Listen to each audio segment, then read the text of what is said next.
どうもこんにちは、まみよしです。今回は iPhone 15 Pro と iPhone 15 Pro Max この2機種ね、1週間使い比べてみたので、実際にね、どっちをメイン機にしたのか、こんな人はこっちを買えばいいみたいなのがあるので、そちらの方を紹介していきたいと思います。やっていきましょう。まずどっちをメイン機にしたかっていう結論なんですけども、結論としてはこっち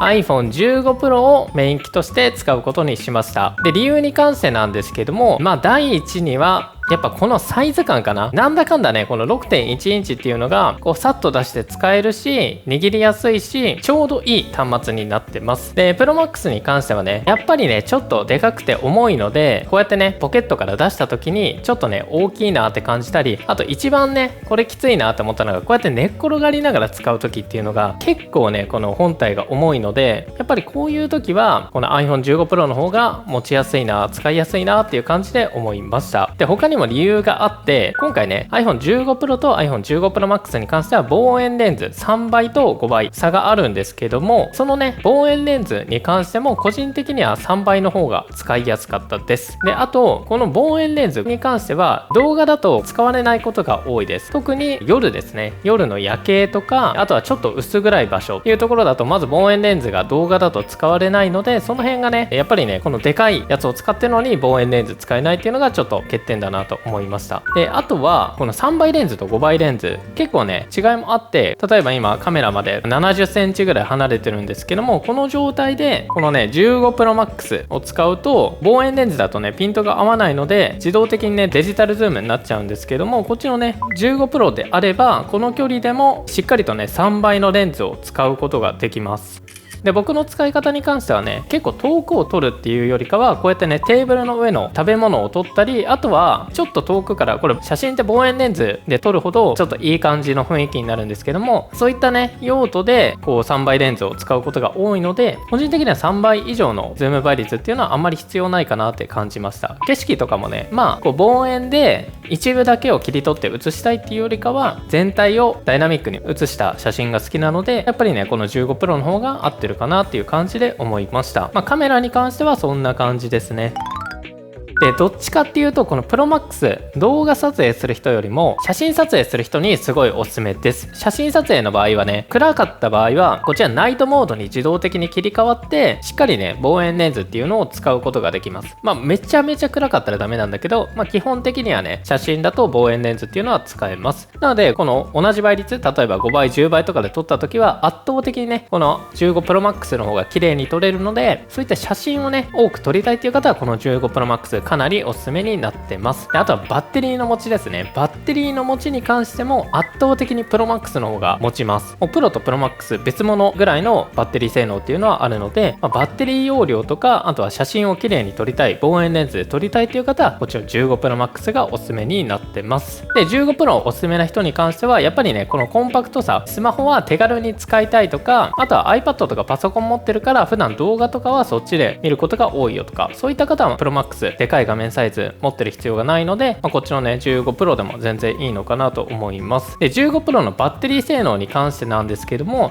1日はね持つかなっていう感じはあります。ただ1日こういじって家帰ってきたら、30% 近くなってるので、2日使うっていうのは確実に無理かなと思います。で、それに対してねこの15 Pro Max は1日半使わない人とかだったら2日ぐらい持つかなっていうぐらいバッテリー持つので、その辺のね違いもあります。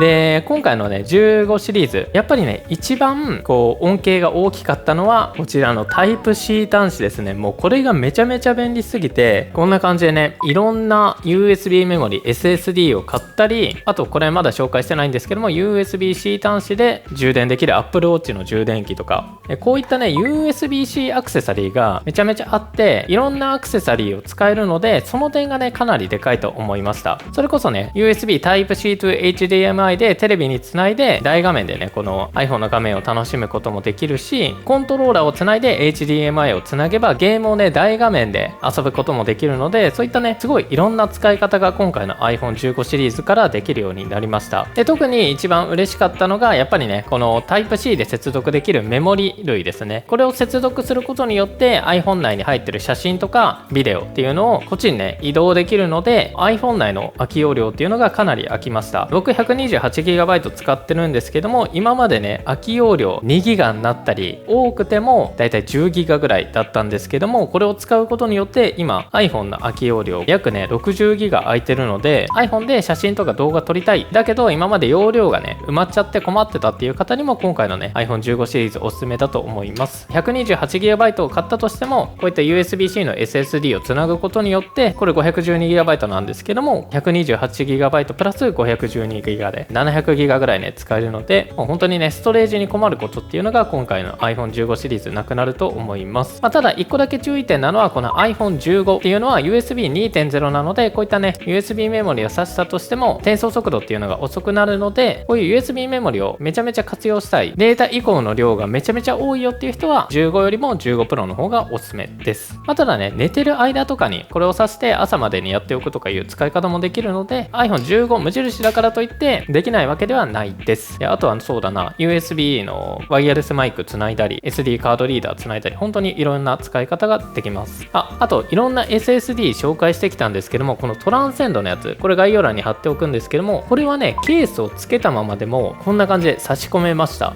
なのでケースつけたまま速い外付け SSD つなぎたいっていう人はこの SSD もいいと思います。発熱問題に関しては、ゲームもね原神最高画質で60個までやってたりして結構熱くなったんですけども、普通にね通常画質でゲームをやる分には全然熱とかも問題ないし、なんか今後ね iOS のアップデートでその発熱問題っていうのもねちょっと緩和されるらしいので、その辺があるので、今回のね iPhone15 発熱問題っていうのは全然気にしなくていいのかなと思います。あとは背面割れやすいとかそういったね噂もそんなにね変わんないのかなと思います。全然割れてもないし傷もついてないです。アクションボタンに関しては初期状態だとね、これ一回長押しでマナーモードにしたりいろんなアクションっていうのを設定できるんですけども、現状ね公式のやり方だと1個しか設定できないのでちょっと不便な感じはあります。ただアクションズっていうアプリを使うことによって、こうやってね iPhone の傾きを検知して最大ね6個までアプリっていうのを割り当てることができるので、アクションボタンっていうのは現状かなり便利になってます。 PayPay 使ったりマナーモードにしたりカメラ起動したりいろんな使い方ができます。であとチタンに関してなんですけども、チタンになったことによって軽さは確かに感じます。 20g ぐらい軽くなったので iPhone14 Pro のケースつけてない状態と iPhone15 Pro のケースつけてる状態がほぼ一緒みたいな、そんな感じになってます。でチタンのねこの横の質感に関してなんですけども、これケースをつけたらねもう全然わからなくなるので、この側面のねザ・チタンっていう感じのねナチュラルチタニウムかなりいいなと思ってたんですけども、ホワイトチタニウムでもかなり満足して使ってます。